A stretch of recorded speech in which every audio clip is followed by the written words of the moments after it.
Hey guys, welcome to the next tutorial for ethical hacking and penetration testing via Kali Linux. So in the previous tutorial we took a look at traceroute and it has different tools and different ways to gather information about IP addresses, OS fingerprinting via tools which are outside of Kali Linux, not inside. And I will be teaching you the different tools that we have inside Kali Linux. But so far we have discussed various techniques of gathering information either with the help of online resources or tools.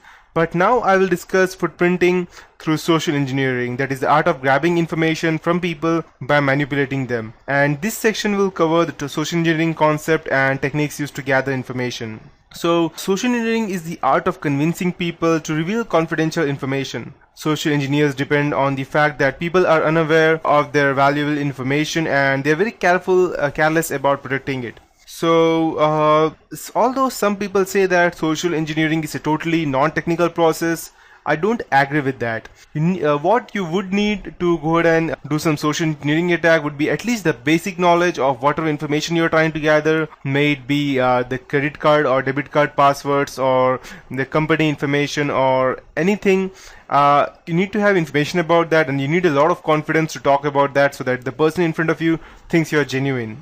So, social engineering is an attack in which the attacker tricks the person and obtains confidential information about the target in such a way that target is unaware of the fact that someone is trying to steal the information. The attacker actually plays a very, you can say, a cunning game with the target to obtain confidential information. The attacker takes advantage of the helping nature of people and their weakness to provide confidential information. So, however, there can be different ways of social engineering attack.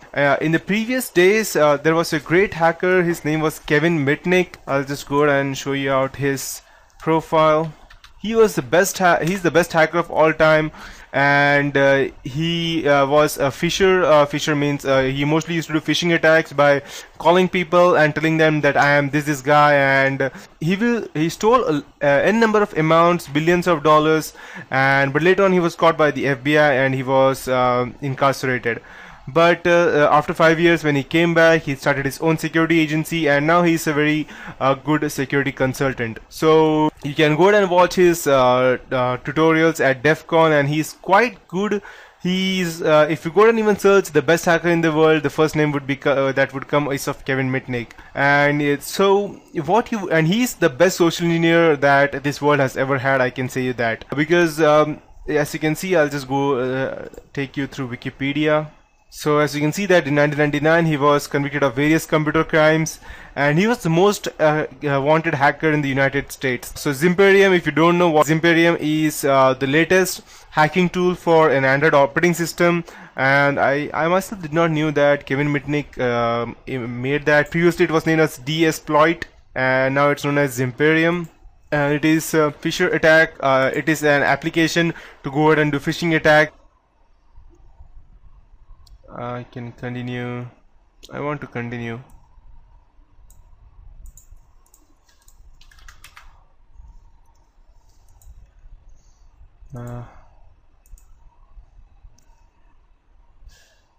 Okay.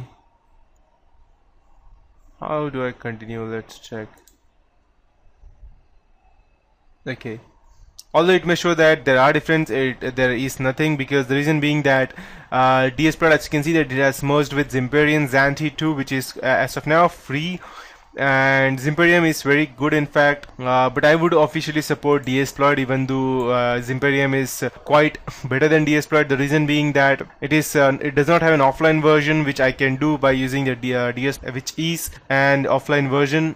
So okay, perfect. So this was developed by Kevin Mitnick, and yep.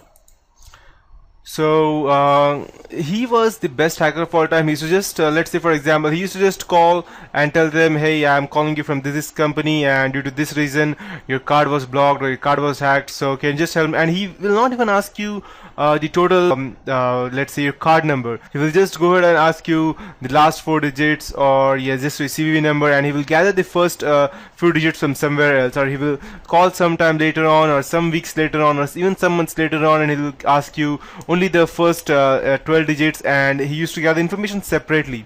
That was the best part, that no one was even bothered to think that okay, he's just asking for the only one or two parts of my whole card, and they used to simply give them out. And he hacked into several different parts, and that's how. And also this specific part in Kali Linux, I'll just go ahead and show it out to you.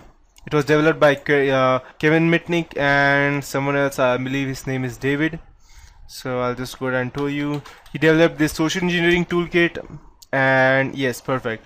So we have these different attacks under social engineering which we can do, but these are a bit technical, and the one which I was telling you was non-technical. So to perform a social engineering attack, you first need to gain the confidence of the authorized user, and then trick him or her into revealing confidential information. The basic goal of social engineering attack is to obtain required confidential information and then use the information for hacking attempts such as gaining unauthorized access to the system, identity theft, industrial espionage, and many more.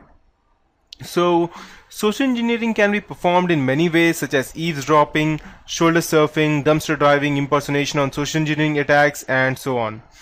So collecting information using eavesdropping, shoulder surfing, and dumpster driving is quite different, which normally you won't do, but that is also quite very risky. That's why people normally use these days machine shredder to go ahead and shred all of the documents before they actually go ahead and put it in the garbage. Eavesdropping is just going ahead and listening to some people's conversation. It can be either by going near to them or by using any other techniques such as through phones or hacking into their phones or webcams and camera. And the best part of is that you can do all of these things with the use of Kali Linux. You don't need to call them, you don't need to do anything, and you can go ahead and hack into their webcam, or you can go ahead and create fake websites like phishing attacks only by going ahead and using the Kali Linux. After that, we have dumpster driving. Dumpster driving is also known as trashing, where the attacker looks for the information in the target company's dumpster. The attacker may gain vital information such as phone bills, contact information, financial information. And you are wondering that how dumpster diving can be useful. It can be something like this. Let's say for your company has a lot of let's say IT bills, or not IT bills exactly, let's say due to some reason